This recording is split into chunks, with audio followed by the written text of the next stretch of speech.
Hi everyone, welcome back to my channel. My name is Maggie. Today I'm going to be doing my May recap for my finances.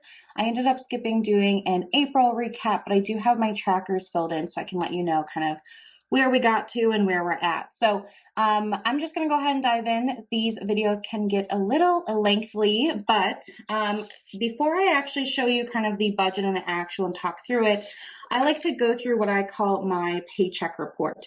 So on the back of my budget, I just keep track of the dates, a description, and how much is coming into my bank account each time money is deposited. So the first two I have here are my salary. I am paid twice a month, and I am a month ahead on my paychecks.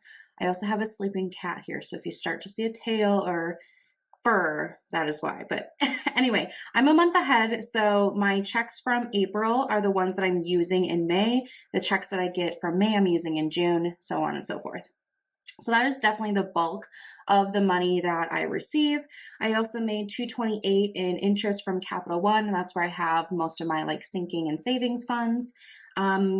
Discover cashback, $3.99. Currently, my cashback 5% category is gas. So, I'm just kind of topping off on gas right now. I'm not really trying to drive more than I need to because it's just so expensive, but I was able to get $3.99 back. Betterment is an investment account or investment company, I should say, that I have accounts with, and I made 35 cents. Boyfriend, we do split some costs, and then also he doesn't really like online shop. So if he wants anything, I order it and then he just pays me back. So he had a pretty decent check this month, $1,110, and then $51.91 on my Capital One cashback card. This is my everyday credit card, so that's what I'm using at the grocery store, when we go out to eat, whatever purchases, unless if it's in the Discover 5% category.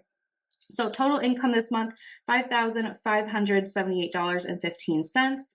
79.5 of it is what I consider active, meaning that I had to exchange some sort of like time or effort to earn the money. And 20.95 is considered passive.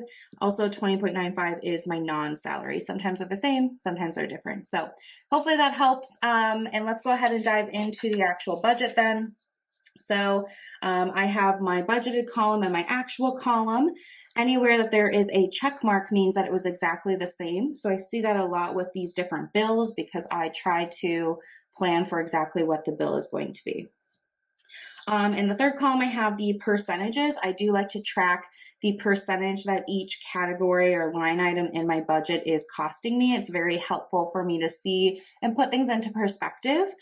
So going through here, groceries, gas, and spending did have a variance. Oh, everything in a parenthesis is where my boyfriend's money went. So we do split the cost of our subscription services. He pays for 20 bucks a month. Groceries, we split that as well.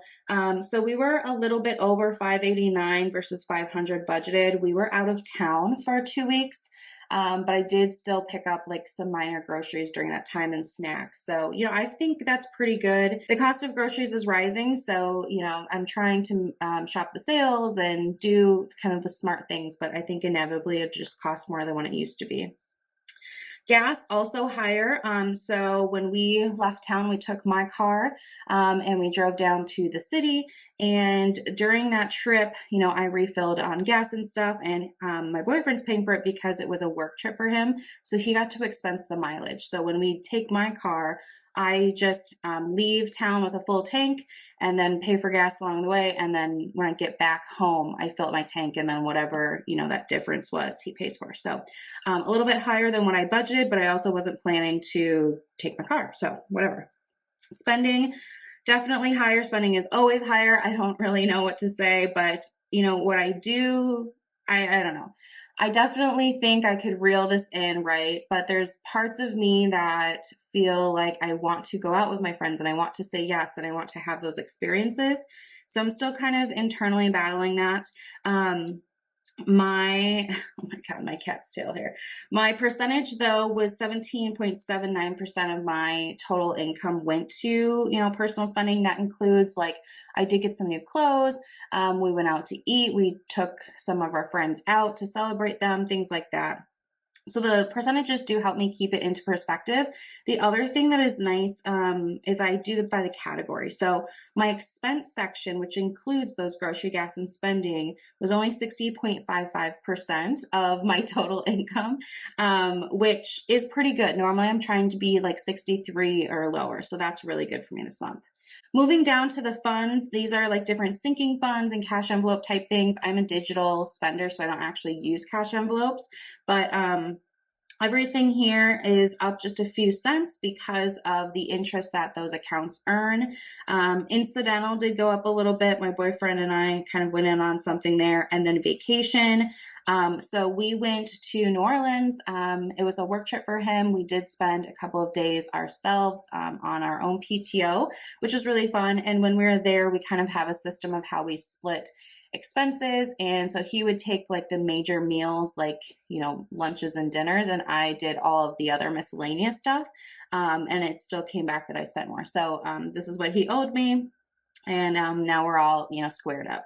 Emergency is down a little bit from what I was hoping to put away. I ended up having a little bit of an overage in a cash flow category. So down here, I had a hair appointment. I got my hair cut and highlighted, and it was very much overdue. I get my hair done literally once a year. So this was the once a year, and I under budgeted there. So I pulled a little bit from the emergency fund, and some of the overages caused that too. But I'm still on track for my emergency fund goal. So, it is what it is.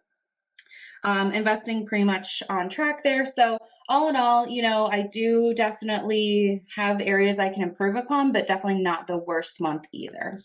So let's go ahead and move forward. I did already kind of fill in some of these items. So the next thing I want to go through are the fund updates. So these are just some of the ones that I share, the balances with you. So first is annual. It is up compared to the end of April, 604.36.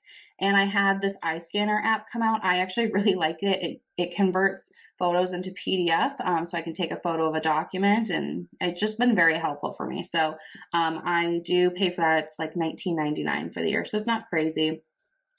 Vacation is down because we went to New Orleans, but that's okay. That's part of having a vacation fund, is being able to spend it. Beauty is up. I did go to Walgreens and pick up some summer nail polishes like this color. Oh my gosh, my cat, I swear. Miko, what if we just like shifted you like that? Okay. Apologies.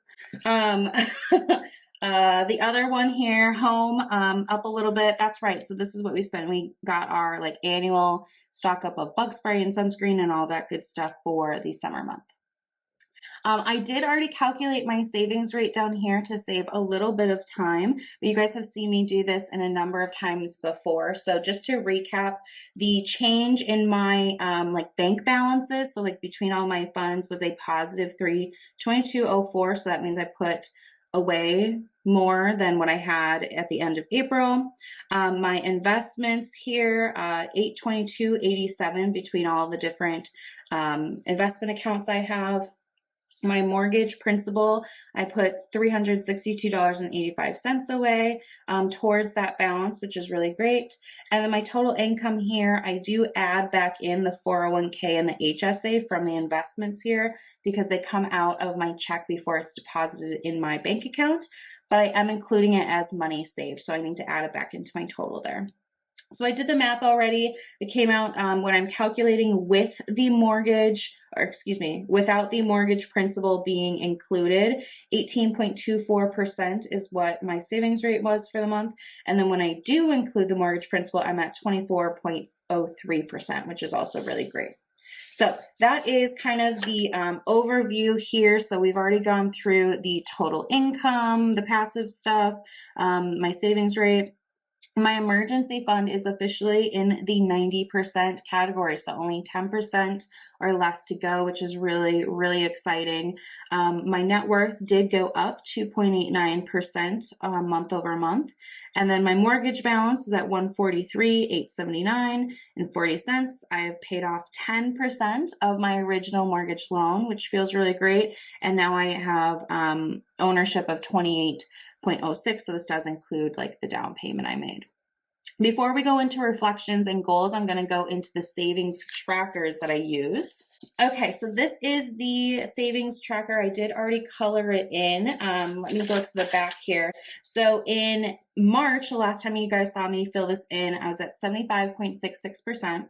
April, I got to 82.13%, and now May, end of month, I'm at 90.47%. So I have already colored in the blue for April and the purple for May. So I just have these two left. I'm really hoping I can squeak that in for end of month June. We'll see. It might go into July, but yeah, that is very, very exciting for me. The other thing I have here is my Margaret's Money, the retirement savings goal. So my goal is to contribute 15% of my gross income or my gross salary into retirement. So I have 3 different kind of avenues, and I'd like to keep track of what I'm contributing. So this month I put $797.50 towards retirement, which looks really great. So my year-to-date total is $3,357.50. And I have $8,500 basically to go. So I know that seems like a big number. After I finish my emergency fund, I will be shifting extra dollars into my Roth IRA, which will help me catch up. But I did color in down here.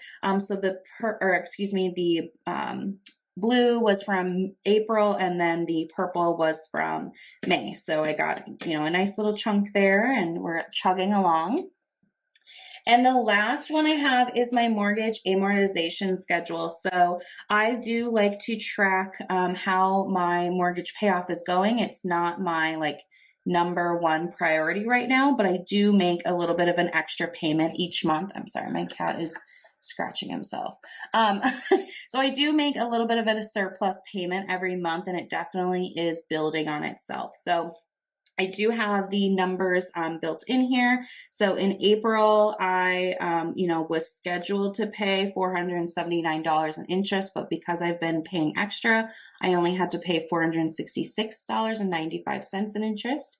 And then I have my, how much I paid in principal and the total. And then I also filled in May here. So I was able to put that $362.85 away, and my new balance is $143,879.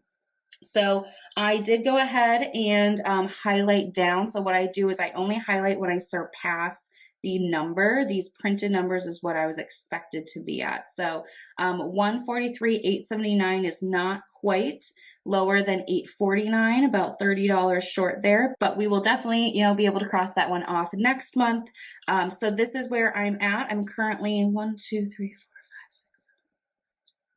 13 months ahead on my mortgage, which feels really good. Oh my gosh. Miko.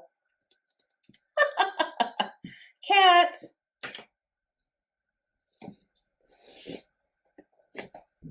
Oh my gosh, sorry, my cat.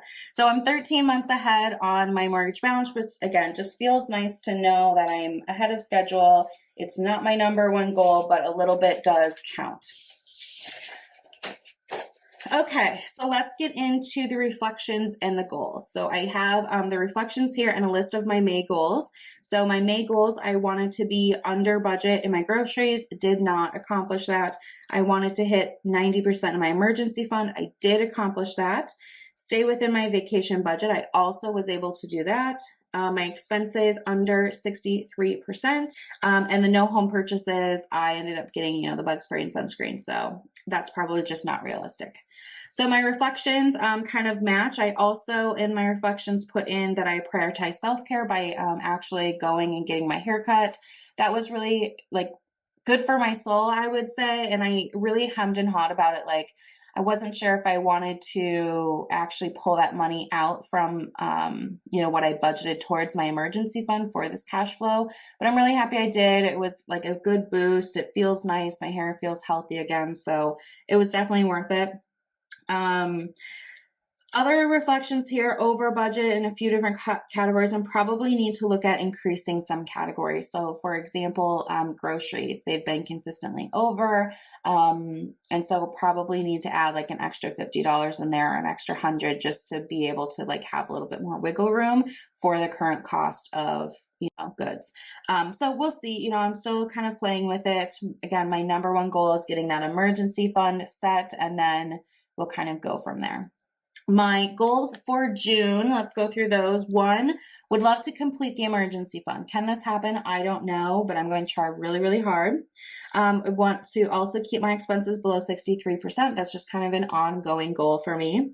I want to try some new recipes at home. I have been going through, Instagram Reels and finding so many yummy salads and like grilled recipes that I definitely want to try out. So that's just kind of a reminder to me, and also hopefully will help me not spend as much like eating out. Stay within my $60 budget for dads. So my dad has a birthday in June and it's Father's Day, so I kind of lump those two together. And at the beginning of the year, I made a list of all of the times throughout the year, like birthdays or holidays or Christmas or whatever, where I intended to buy gifts. And so the combined budget for him is $60. So that is what I want to stay within, so that I'm, on track with my savings plan for these different birthdays and whatnot. I also want to shop the farmer's market for in-season produce.